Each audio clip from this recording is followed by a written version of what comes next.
बिस्मिल्लाहिर्रहमानिर्रहीम। अस्सलाम वालेकुम। किताब घर के नाजरीन को खुशामदीद। नाजरीन, इंसान की जो शख्सियत होती है वो मुख्तलिफ़ चीज़ों का मजमूआ होती है। इसमें खुशी भी होती है और गमी भी। किसी का एहसास भी पाया जाता है और लापरवाही भी। किसी का दर्द भी होता है और खुदगर्जी भी। कुछ प्यार भी होता है और कुछ गुस्सा भी। गुस्सा आना शायद कोई इतनी बड़ी बुरी बात नहीं है, लेकिन हमें पता होना चाहिए कि हमारा गुस्सा हमारे साथ कितनी देर तक रहता है, और हमारा गुस्सा और इसको काबू करने का फ़न क्या हमें आता है कि नहीं। इस गुस्से की वजह से अक्सर हम अपने रिलेशंस वगैरह से लड़ते हैं, और अक्सर मियाँ बीवी में अक्सर इसी गुस्से की वजह से लड़ाई होती है। तो आज नाज़रीन मैं आपसे वो 8 चीज़ें डिस्कस करूँगा कि कभी भी लड़ते हुए उन 8 चीज़ों को नहीं करना चाहिए, नहीं दोहराना चाहिए। तो मेरे साथ रहिए, तो हम डिस्कस करते हैं वो 8 चीज़ें कि अगर आपको गुस्सा आ जाए तो आपको वो 8 चीज़ें हरगिज़ भी नहीं करनी। तो मेरा पहला पॉइंट कि कभी अपनी फैमिली को अपने लड़ाई झगड़े का हिस्सा मत बनने दें। नाज़रीन, बाज़ लोगों की आदत होती है कि अपने लड़ाई झगड़े को लोगों में डिस्कस करते हैं या फिर अपनी फैमिली में डिस्कस करते हैं। इसका नतीजा बहुत बुरा निकलता है, क्योंकि आपको बाकी लोगों से मशवरे मिलते हैं और फिर जब आप उनको अप्लाई करते हैं तो उसका रिज़ल्ट जो आप चाहते हैं वैसा नहीं होता। नाज़रीन, एक और सोचने की बात है कि आपके पार्टनर को आपसे ज़्यादा अच्छे तरीके से कोई नहीं जानता।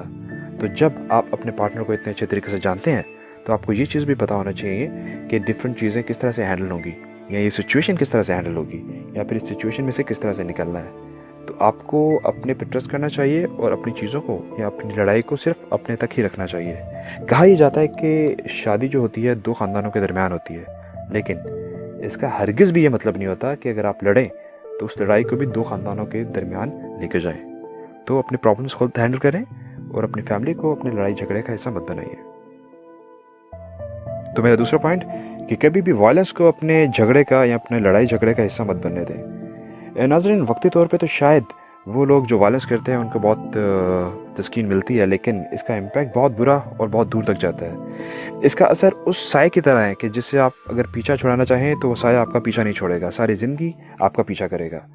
तो कभी भी अपने लड़ाई झगड़े में बेशक आपका अगर किसी से आर्गूमेंट है तो बेशक हीटेड आर्गूमेंट है, आपसे उससे कुछ भी डिस्कस करना चाहते हैं आप डिस्कस करें, लेकिन कभी भी उसमें तशद्दुद, फिज़िकल तशद्दुद या फिर वर्बल तशद्दुद या फिर गाली गलौज का इस्तेमाल ना करें, क्योंकि इसका इम्पैक्ट बहुत बुरा और बहुत भयानक होता है।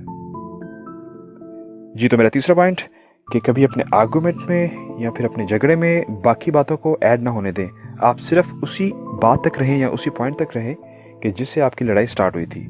मेरा कहने का मकसद ये है कि बाज़ औक़ात हमारी एक चीज़ पे लड़ाई स्टार्ट होती है और वो बढ़ते बढ़ते बढ़ते बढ़ते बाकी चीज़ों तक भी चली जाती है और बहुत सी चीज़ों को अपने अंदर ले लेती है, और हम भूल जाते हैं कि एक्चुअली असल क्या मुद्दा था कि जिसकी वजह से हमारी लड़ाई स्टार्ट हुई थी। हमें वो बातें भी याद आना शुरू हो जाती हैं जो पहले हुई थी, जो इससे पहले वाली लड़ाई में हुई थी या फिर उससे पहले वाली लड़ाई में हुई थी। तो अब हमारी लड़ाई एक बहुत सी चीज़ों का मजमुआ बन जाती है। तो अवॉइड कीजिए इस सिचुएशन से और सिर्फ उसी बात पे अपना आर्गूमेंट रखिए कि जिस बात पे आपका झगड़ा या आपकी डिस्कशन स्टार्ट हुई थी।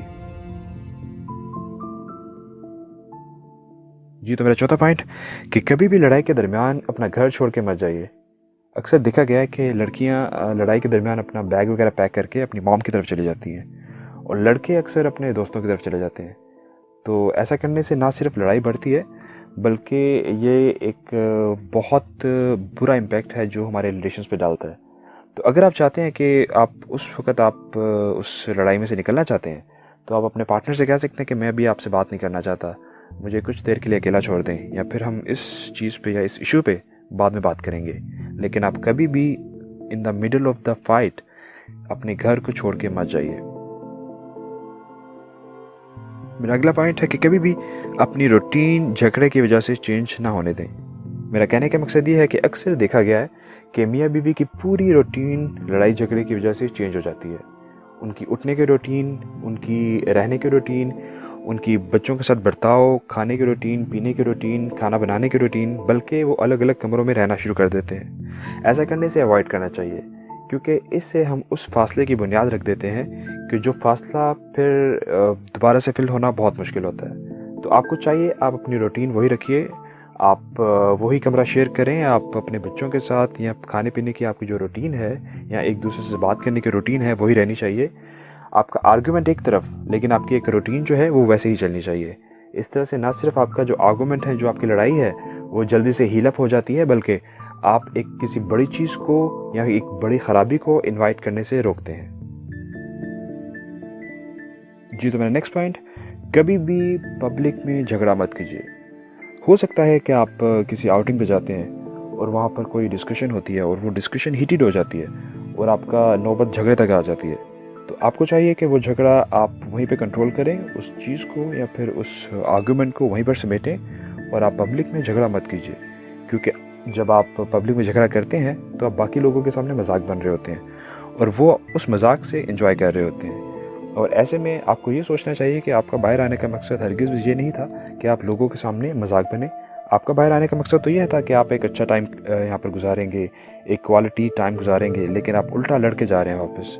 तो आपको इससे बचना चाहिए और आपको पब्लिक में अवॉइड करना चाहिए कि आपका कोई भी आर्गूमेंट या फिर आपकी कोई भी डिस्कशन ना हो।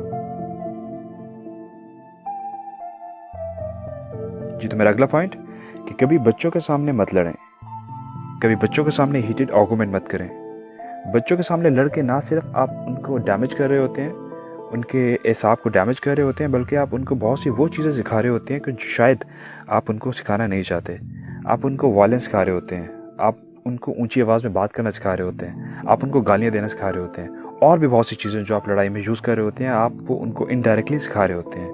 और आपको ये याद रखना चाहिए कि आप घर जो है बच्चों की दरसगाह है, तो कभी भी दरसगाह का माहौल ऐसा नहीं होना चाहिए कि वो बच्चा वहाँ से कोई बुरी चीज़ें लेके निकले।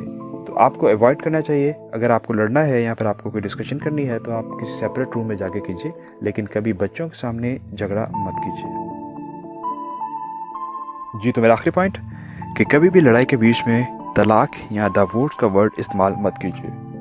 अक्सर लोगों का ये शौक़ होता है कि वो लड़ते लड़ते डिवोर्स का या तलाक का वर्ड इस तरह इस्तेमाल करते हैं कि कोई बड़ी बात नहीं है, और वो शायद दूसरे पार्टनर को धमकी देते हैं इस वर्ड से। ऐसा बिल्कुल भी नहीं करना चाहिए, क्योंकि आप ये धमकी कितनी देर देंगे, 1 दिन, 2 दिन, 4 दफ़ा, 5 दफ़ा।